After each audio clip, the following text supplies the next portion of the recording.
Hello, parents. Welcome to the Masterful Parenting podcast and YouTube channel. I'm super excited today because I am in Lagos, Nigeria, and I am connecting with my friends on LinkedIn. And one of them is Chidinma Nmaele-Afam. She is the founder of Teach with Ease, and I'm so excited to speak with you today, Chidinma. So can you please tell the audience what you do? Okay. So, hello everyone. My name is Chidinma Nmaele-Afam, also known as Dima. I'm the founder of Teach with Ease and the convener of Safe Boarding Schools Africa. I advocate for children in boarding schools, how they're being treated, their safety, and how the school environment generally is. I also consult for boarding schools who want to do better, who want to raise children or who want to raise young adults because they come in as children and they leave as young adults. So I want to Mhm. be able to make a difference. And I do that by consulting with schools, boarding schools who want to raise wholesome young adults. That's what I do. Wow, so Nice to meet incredible. you.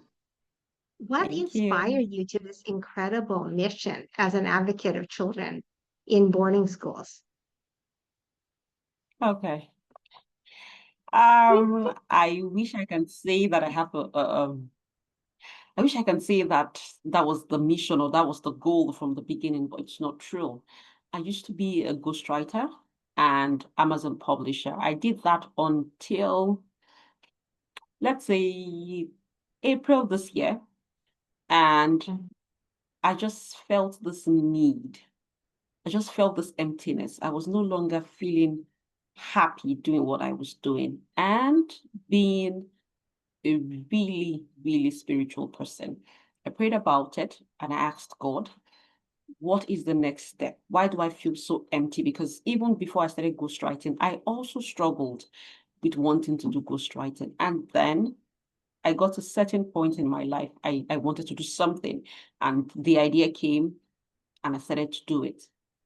But now I feel like I'm on my own. I don't feel like I didn't feel that guidance I used to feel. I did not feel the Holy Spirit guiding me towards my daily activity of writing as a ghostwriter. And when I prayed about it, I started to get this how do I put this? As a ghostwriter, I focused on non-fiction and I was writing biographies. And then I used to end my post with, are you ready to tell your story? That's how I used to end my post. So at some Yes. point while I was saying that, the Holy Spirit was telling me, Chidinma, are you ready to tell your own story? And I'm like, no, I don't want to go there. I don't want to bring up these things that I've been through. I don't want to share my experiences. I'm a very private person. And it was tough for me. And I've been online for a few years, but not really sharing my story. It was more like advocating for children every once in a while doing my ghostwriting job. So in April, that feeling became stronger to do something, to share my story, to make a difference with it. Mhm. And long story short, I made a post on LinkedIn. And when I did, I talked about my worst day. I titled it My Worst Day in School. So what I did talked about that post. What happened was the next day, I came back to talk about ghostwriting. And I did make a post on ghostwriting, but the Holy Spirit, I felt restless. The Holy Spirit kept telling me, go and pull down that post. And I'm like, why? This is my source of income.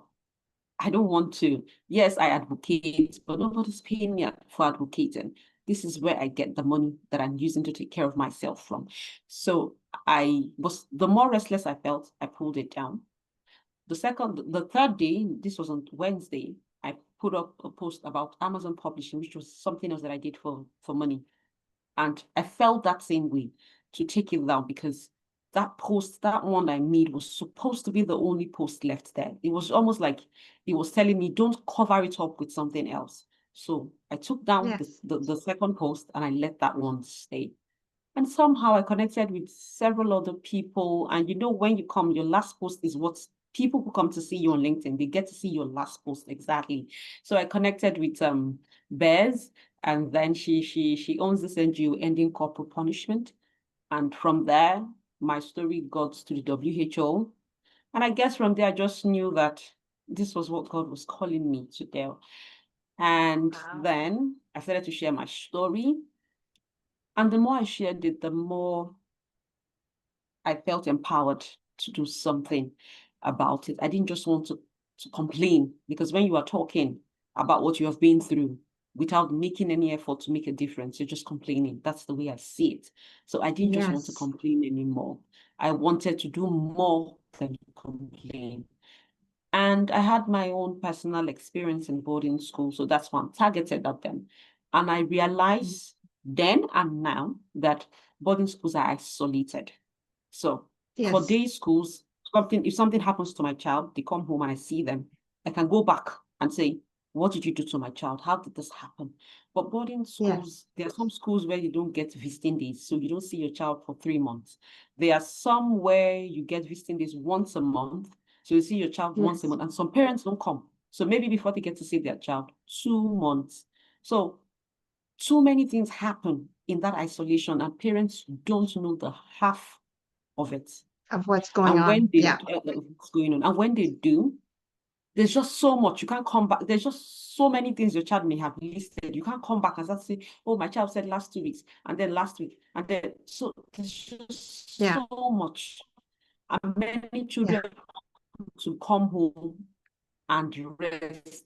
I don't want to come home and tell my father this is what happened to me. I just want to come home and sleep. I shove it down, and when I go back to school, we continue from where we stopped. So it was more like that. Yes. And I decided to advocate for them because I feel like nobody's focused on the things that are happening in boarding school. And what is happening is a lot. So Yes. that's why Yes. I decided to That's do this. that's so inspirational. I'm a God lady, God woman as well, and I firmly believe that God will use your pain for purpose in your life. Yes. So rather than, like you said, uh, rather than complain and be a victim, we can use our pain for a purpose to help others, right? Yeah. And Yeah. yeah, yeah, it's so amazing that you were able to be vulnerable and start talking about your experience, right? That's the Holy Yeah. Spirit that works in us, is when we're able to talk about our pain. So how can we make school safer for our kids? What do we need to do? Okay. The first thing I would tell parents is be involved. You cannot take whatever the school tells you and just go with it. I remember when I came to boarding school, and my father wanted to see the hostel. It was quite far from home, so my dad took me to the school. And when we got there, and he was like, "I want to see the hostel. I want to see the toilets. I want," and they were like, "You are a man. It's a girls' hostel. You can't go in." And then there are other students there at the time, so you can't walk in. They might be, they might not be dressed fully and all of that. And so my father never got to Yes. see the conditions with which I'll be living in. So the first thing I'll tell parents is you can't just take whatever the school says.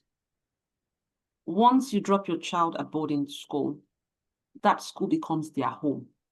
Your home Yes. becomes a vacation center. They spend more time in school than at home. So Yes. if you were going to rent your child a house, you would definitely want to see what it looks like. And you will not pay until you have seen what it looks like. So the same thing should happen in boarding schools. If you want your child to feel safe, stay involved. Let the school know that you will hold them accountable if things are not going fine. If what they promised you is not what you are seeing or what your child is saying they are seeing, then do something about it. Get Mhm. involved. Let other parents know. Is there something that can be done? Sometimes the school wants to do something, they don't have the resources, and parents have the resources. You can step in if the school fits every other criteria that you have. But the first thing is you need to know the conditions your child is living in, the kind of people that they will be staying with, the adults in charge of them. It's Yes. not enough to teach.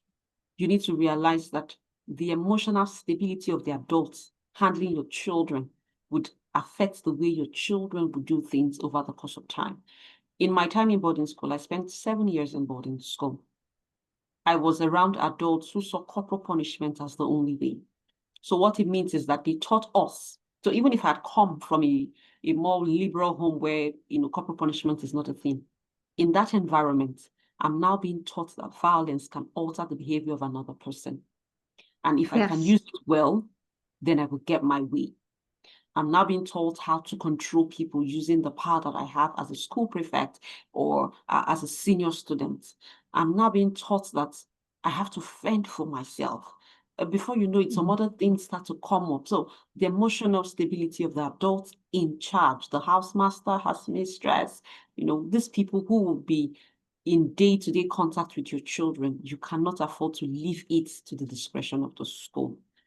Now, the third thing I would say is PTA meetings are there for a reason.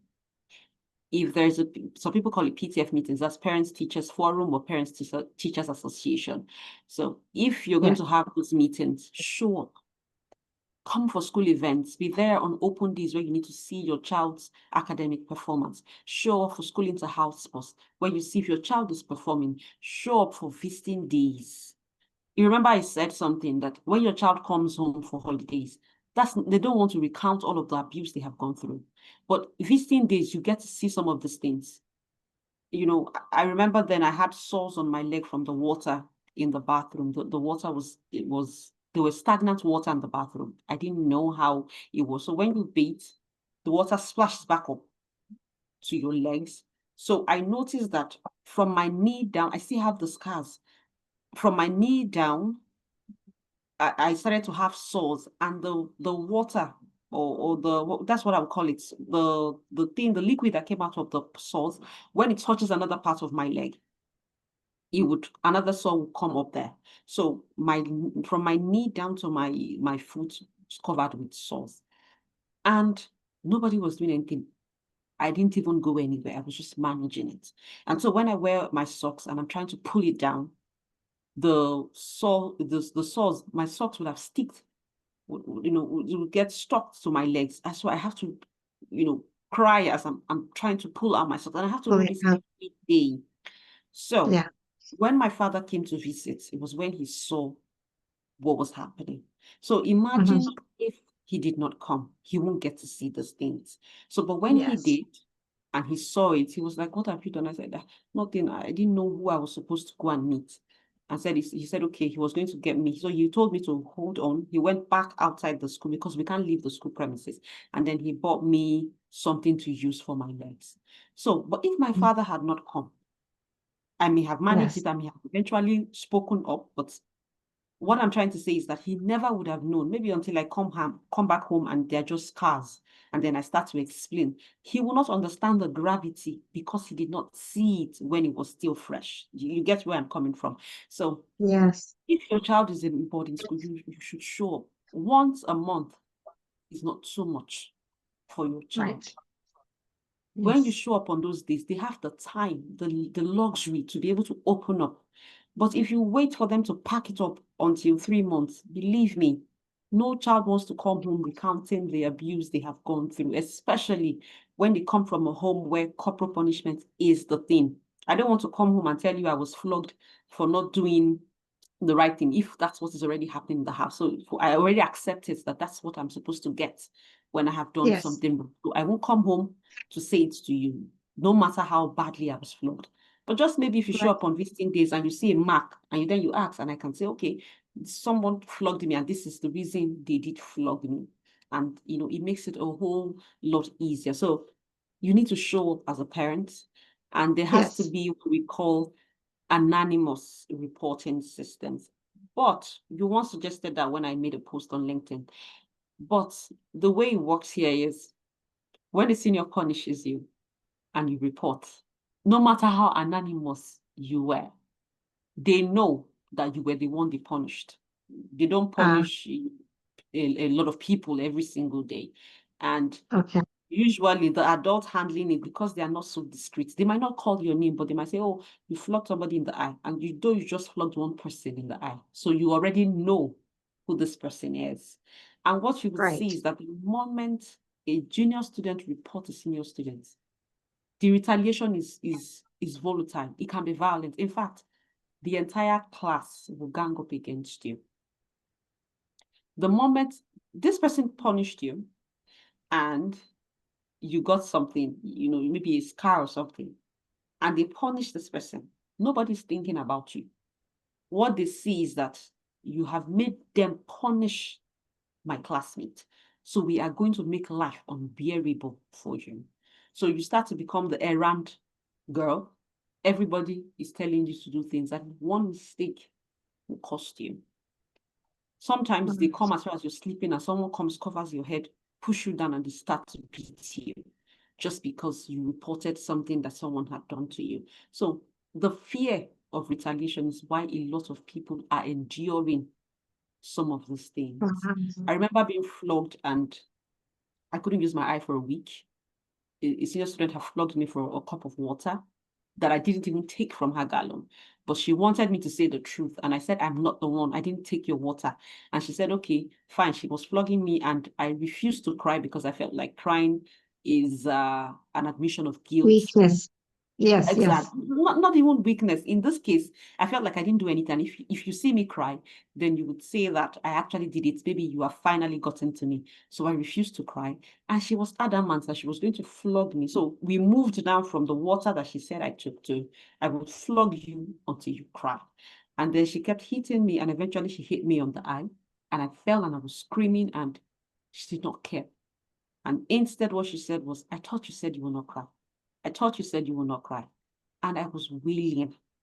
And when her classmates ran in and took the cane from her, saved me kind of, the first thing the person told me, the person who was kind enough to pull me away from her told me was, do not report her.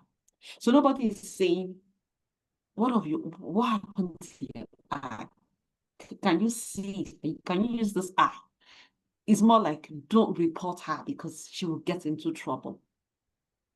And I didn't because I was even kinder. And I was like, I will report. And I was lying on my bed. Yeah. The other person she flogged with me had gone out with scars or marks. It wasn't scars, marks. And then if Oh, you cut out. a few of our classmates, I was in junior secondary 2. So let's say 2 had told a few of our classmates that, this person flogged. Can you hear me, Anne? That this person Yeah, I had can hear you now. flogged us, and they Yeah. saw Oh, you cut out again. marks. They saw her marks in the hostel. She flogged her as in the hostel. So the Reverend sister in charge of our school had told them, hostel, brought me out and took me. They came to the hostel, brought me out and took me to the convent or the school administrative block. And when we got to that place, the sister in charge said, oh, where is she? Go and call the senior student. She flogged her and then she was suspended for 3 weeks. When she came to the Wow. hostel that night, she was suspended for 3 weeks, but the suspension was not going to start that evening. Of course, it was the next day. So when she came to the hostel, she said, oh, she called myself and the girl and said, she's sorry. Do we forgive her? I said, I forgive you. Then she left. The next day we resumed school. She did not come back because it was almost time to close. So her suspension started the next day. Her classmates started to say, so someone will call me and say, oh, come. We'll say, is it not that girl? Leave her alone. No, she's possessed. The moment you do something,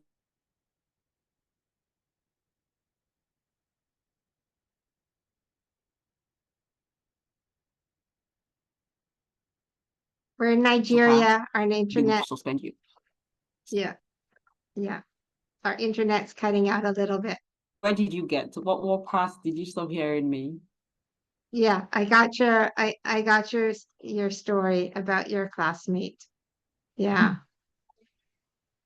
So Okay.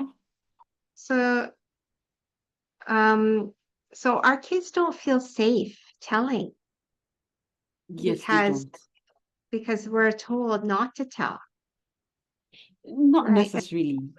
I think this person was just being kind. The person who told me not to tell was not telling me out of she just said it. She was more like I think she could see the gravity of what had happened to my eye, and she was more like Yeah. if you report, she would get into trouble. She was just Okay. being kind. In many Okay. cases, they don't tell you not to tell, but you can Right. see from those who have told that this is what will happen to you. Plus, Yes. we live in the hostels with these people. Mhm. So we live in the hostel. We live in the hostel with these people. And in many cases, the person you have reported to is not living in the hostel with you. So after you have Right. reported and you're locked in with the person that has punished you and you have reported. So it's more like go and report. You will come back home to me. So you Right. realize that exactly. So these adults are not living with us. They do their thing, they punish this person, and then they send you back to the hostel and the doors are locked. So you are in the hostel with your abuser, and there's nothing that can be done. And sometimes it goes from just a few marks to death. People have died out of bullying. You are lying down on your bed and you're sleeping, and someone comes, covers your head, and pulls you down, and people are kicking you and beating you from all corners. So and then Yeah. because your head is covered, you can't tell that it was Anne or it was Chidinma. So you see, when you're going back the second time, what would you say happened? They would say anything. And the lights are turned off. They already know your bed. So Yes. they know how to So get to you. So by frightening. the time you go back, you cannot say, this is who hurt me. So in many cases, they'll Yes. say, oh, maybe she just fell down from her bed. You Yes. start to look crazy. And so because of that, you keep quiet. So it's the fear of retaliation. So we must even deal Yes. with that before we start to deal with the reporting systems. The reporting system is Right. not the problem. Whether it's done anonymously or not, we need to get to that retaliation part. People need to realize that anything that happens to this child, simply because they reported, there are a certain group who hold responsible for it. Plus, we also need to look at teaching children kindness.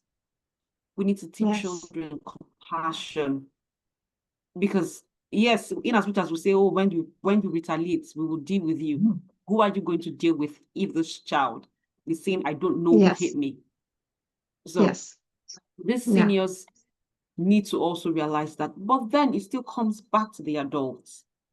If the It adults are does. showing us that violence It is the always only way, does. then Yes. children, teenagers will pick up that habit and use Exactly. violence to get what they They, want. yes, we repeat what we learned, right? What we learned as kids. That's what we're repeating. Yes. So tell me, did you ever feel comfortable telling your dad? Like when you were flogged, did you tell him or no? No, I've never had that conversation. Till date, I've never had that To conversation. date, to date. Okay. Till date. No. Okay. So, Okay, sorry. I think the eye part, he did see the mark. So I told okay. him, and I also told him the person had been punished. I think that was the Okay. Okay. conversation we had. But the other things that I was made to go through, like wearing I am a pig tag, Hmm. I didn't have that conversation with my Okay. father. But I will. Okay. I will. Okay. The other thing I was going to mention is that parents can ask the school, like, how do you deal with punishment? What are things that are punished? What is your form of punishment? Right? Those kinds of things, because then you Yeah. can get an idea of what is the philosophy in the school, right? If you're against corporal punishment, then you know that they're going to flog or they're going to punish in some way, shame or whatever, then maybe you don't want to send that your child to that school, right? That's true. So that is the thing. But Okay. you know, we can't really protect them that much when they're in boarding school. That's the scary True. part, right? It's really difficult to protect them. Okay, tell us about your Teach with Ease. What are you Okay. doing? Yeah, what's your work there? Okay. Before I say something about that, let me just quickly go back to the last thing that you said. Yes. Yes, schools have some of those rules or those guidelines in which they punish children, because the truth is, teenagers, children in generally would do something and you have to discipline. But the truth is, m- back then when I was in school, we had a rule book and there was a punishment for, some of the things that they felt we would do. For example, the punishment for plucking fruits was that you will buy a bag of fruit. We're not allowed to pluck the fruits in the school compound. If you pluck it, you're going to buy a bag of fruits. That's the punishment. But in many cases, corporal punishment will always come before the formal punishment. Before eventually your parents are called to school to say this is what your child has done, many adults in anger would flog. For example, the girl Okay. who hit me, she was punished 3 weeks suspension, I told you. There was no reason to flog her because you were already Right. sending her home for 3 weeks. But Right. in that anger, by the time she saw my eye and then the scars on this other girl's, marks on this other girl's arm, she flogged her. So in many environments, in many schools across this country, corporal punishment is still happening. I still see children being required to bring cane. I saw it this students are required. I'm talking about children, let's say age 5, 6, 7, told to bring canes to school. It's part of the requirement. So if a parent will say, because of corporal punishment, I won't send my child to a particular school, I tell you, the circle becomes very small. There are very few schools who don't, and many parents cannot afford such schools. It's more of a class thing. When I have money, I Yes. send my children to private schools and I say, don't hit my child. And you won't do Yeah. that because you don't want me to pull my child out of the school. But when my Right. child goes to a public school, because that's what I can afford. I do not have the say. I can't come and say, don't flog just my child. Many parents will fight you on that. They will tell you, oh, you want to spoil your own child. And many schools do not accept. So you have to ask yourself, it's more like now choosing between your child's education and corporal punishment. And when you look at it, you say, which is the lesser evil? Would I rather send my child to a school where they will be flogged, but they will learn and become better people tomorrow? Or would I say no, and keep the child at home to homeschool the child? Can I do it? Can I afford to do it if I have to work? So there's just so much going on. It's a Wow. tough decision. It's so hard. It's hard, but don't you think parents still have power?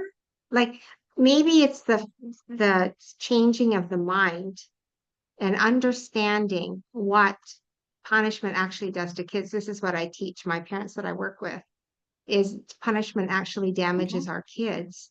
And if you want to raise confident children, you don't punish them. You have a conversation with them, right? This is kind of like, I know it's a different way of thinking. It's easier to just to punish, but honestly, you're not Yeah. changing the child internally. You're only damaging the child, right? So if you want to Yeah. change a child internally, you have to change how you relate to them. Would you agree, Chima? I agree. But a lot of parents here don't agree. I'm sure Yeah, you'll hear from something similar, and maybe you should ask that question to some of the parents that you will encounter and hear yeah, what they would say.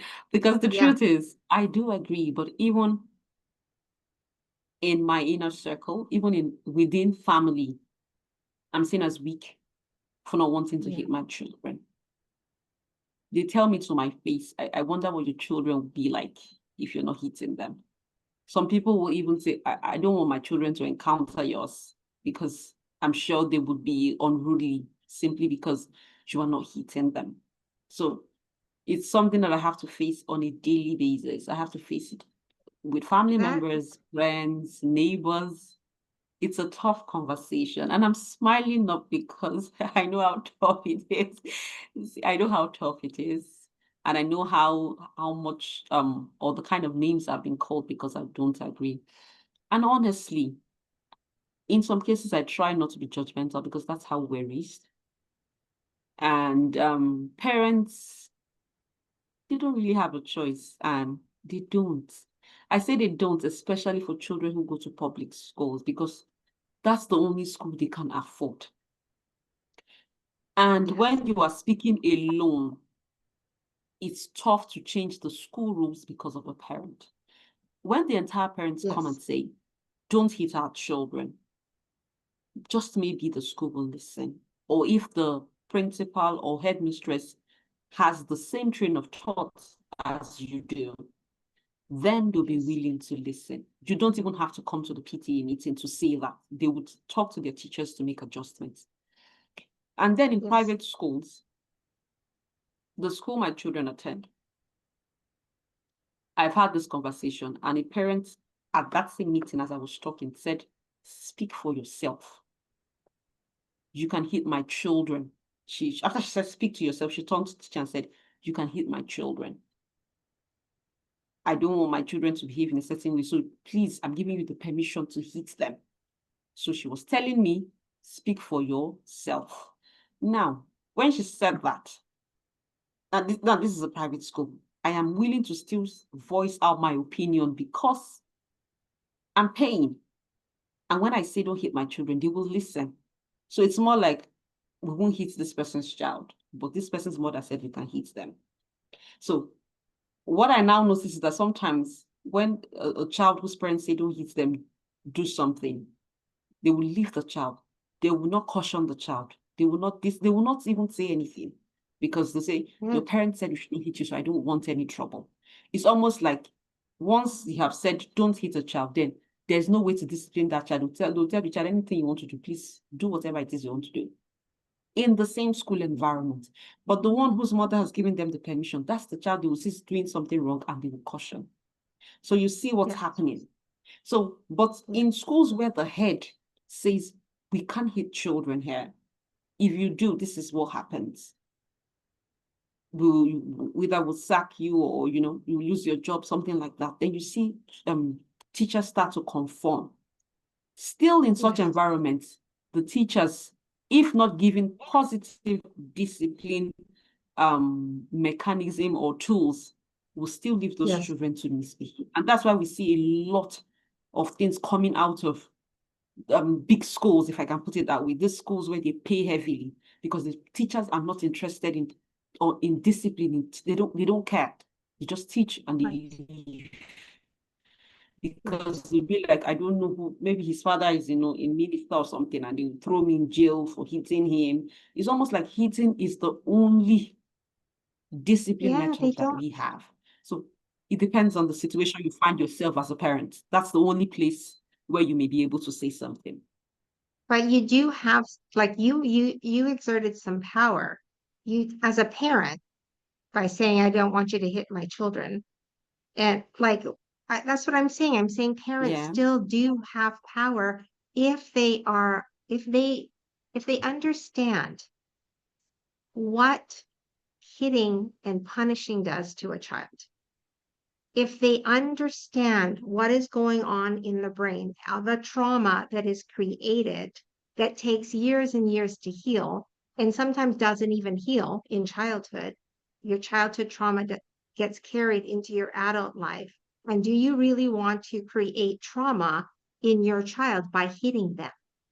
And what if somebody showed you a better way? What if somebody showed you a different way where you can feel good with your children, and your children will feel good and want to do what you say, right? What if it was that instead of hitting and causing damage, internal damage? You can't see the damage, but it's damage, right? Because now Yeah. the brain is in survival mode, because they're like, oh, I can't speak because somebody might hit me. I can't do this because I might get hurt. I might get punished. That creates this survival brain, right? This trauma. And so then you have traumatic responses in your adult life because that was your experience as a child. You were not safe. That was the experience in your childhood. You did not feel safe, right? And what is a better way is that Mm. our children feel safe. Bottom line. So I feel I agree. I passionate about agree. this topic as you do. And maybe this is God's way of Mm. bringing me here too, because it's really a global mission to Yes, protect our kids. It's really a global mission, and those of us who believe in this I mission agree. need to come together so that we can educate parents the Mm. damage that is caused through punishment, True. right? In our words, in our actions, the damage it causes internally to them, right? That's, I think, is so, so important. Huh, love your I work. agree. How do you parent differently? Do you parent differently? Knowing that what you know now? Yes. I- Okay. Okay. Do you talk So, more with children? I try my best. I didn't get that. Did you say I something? said, do you talk more with your kids if Yeah, an I issue do. comes up? I do. I was lucky enough to have a father who also did not believe that because this was, the norm, I should do it. My father did not hit us. He tried to talk to us. And I guess that's even the reason I can do what I'm doing now because I Yes. believe that it's possible. My mother was a different story, but she would Yes. always say it's because my father does not stay at home as much Yes. as she does with us. So she's the one Yes. who has to deal with the stress, the frustration, and all of the things we were pouring on her. So I forgive her for that. Okay, But good, my good. father, on the other hand, was very patient. He Yes. was very Yes. patient with us. He was not the type to hit us, and he just wanted to do better. He didn't even Yes. have as much resources as, the kind of information we have now. He just Mm. he just noticed that he felt bad if he hit us and he didn't want to feel bad. So he started to think maybe there Yes. are other ways to do better. So he would talk to us. And when Yes. he talks to me, I remember I will cry. He hasn't even touched me. I will cry and cry and cry. I felt it. I always Because he felt like loves I've you. wronged somebody who is so important to me. That's how I always felt.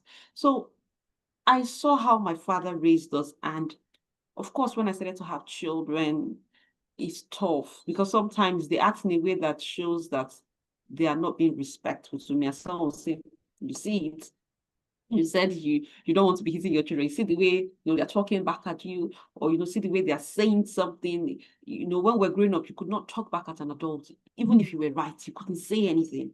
So sometimes people tell me, "Are you saying it now? Are you sure this is the best way to go?" Your children are cheekier. They can voice their opinions and all of that. And this was not things that we're used to. So it's a struggle. And I must say Yeah. this, maybe I have to attend masterful parenting class. Yeah. I'm I also would love it. I'm also struggling because Yes. I'm trying to do what I believe is right in my heart. I pray about on a daily basis. In fact, my children pray about it. They say, no shouting, no hitting, no. They say it every day Yes. in the house. They pray Yes. about it. And I would say amen because it's a Yeah. daily struggle for me. And Yes. but I must tell you, punishment or corporal punishment is it works, but it's short term. It Yeah. makes the child do what you want almost instantly, but it's Yeah. short term. But Yeah. when you talk to your children and they see a reason why they should do it, even when you are not there, and I think that it is the long term a lot of parents are not willing to do. We need to Right. realize that it's not what they do when you are there, it is what they do when you are not there. That's the most Exactly. important thing. And I like that my children are truthful with me. My son recently spoiled something really expensive of a neighbor's his car, and the man didn't see him because there were lots of other children playing, and he accused someone else who was closer to the car at the time it happened. And while that commotion was going on, that was when I came out. And I was looking, I was like, what's happening? And my son came to me and he said, I'm the one who did it. And it is times like that I'm grateful. I am not so much of a scary parent, because if I was the kind that hate my children, he will not come to me. Exactly. Especially Exactly. because they were already accusing someone else.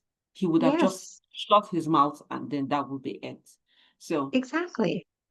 while Exactly. it cost us, I'm more grateful that he's honest. And I tell him, I want to raise an honest, kind, compassionate child. If you do something, please feel free to always come back home.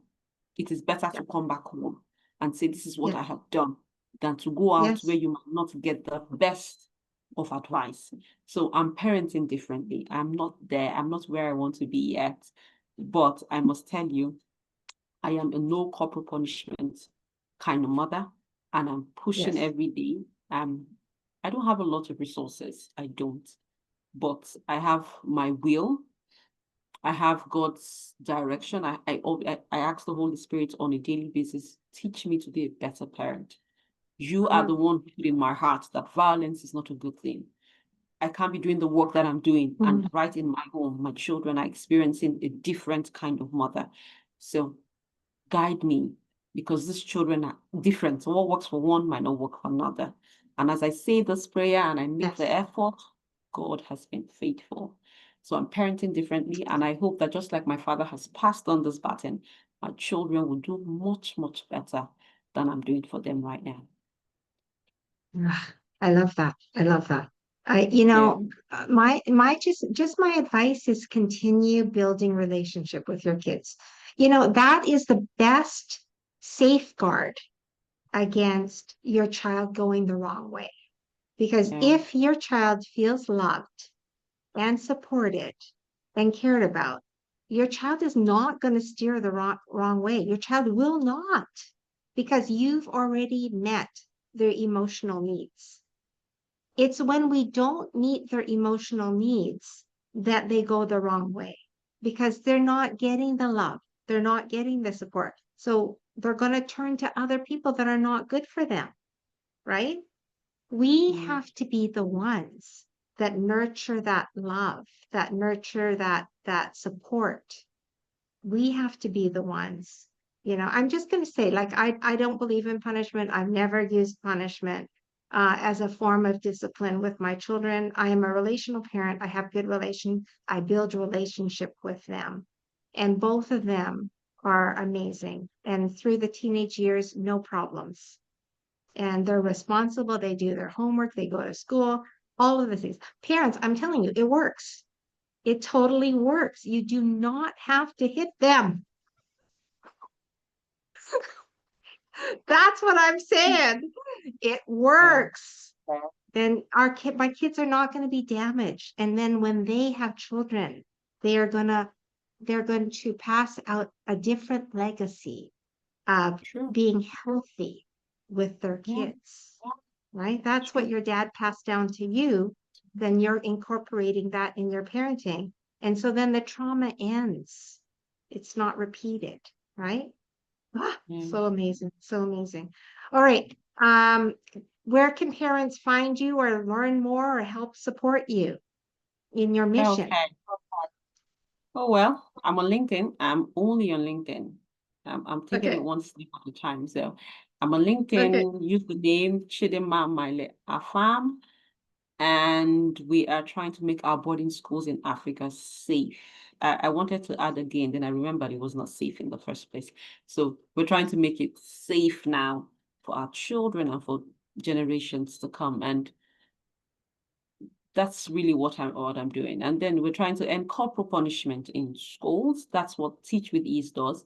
Teach with Ease is working on ending corporal punishment in schools, boarding, day schools, nursery, primary, whatever section. And then safe boarding schools in Africa is where we now channel our focus on boarding schools, and we say, okay, we want to make here a better place. If these children are going to live here, if they're going to come in as children and leave as adults, they must come out ready to face the world and be able to live in the world. Because I tell you, when you come out of boarding school, it's a different world out there, and it's not Yes. supposed to be that way. Yes. So I agree. Oh, I love your work. And thank you Thank so, you. so much for all of your wisdom and sharing your story with our Thank you so parents. much. Thank Thank you you. so much. And parents, take Chidinma's advice. Know the school, ask questions, go visit the school, go take part, be involved, be an advocate, and you can make changes as well. Each of us can make changes. We So can. we have power as parents. We do. So we need to use that power. Thank you Okay. so much. All right, we will say goodbye now. Thank you so much, parents, and we will Okay. see you Take next care. time. Bye-bye. Thank you, parents, for joining the show today. If this show blessed you, changed you, or helped you in any way, I would appreciate a Google review or a review on my podcast. And I would love you to subscribe to my YouTube channel, Masterful Parenting, so we can get the word out to more parents about relational parenting. Thank you so much, parents, and we will see you next time. Take Audio care, Jungle. everybody.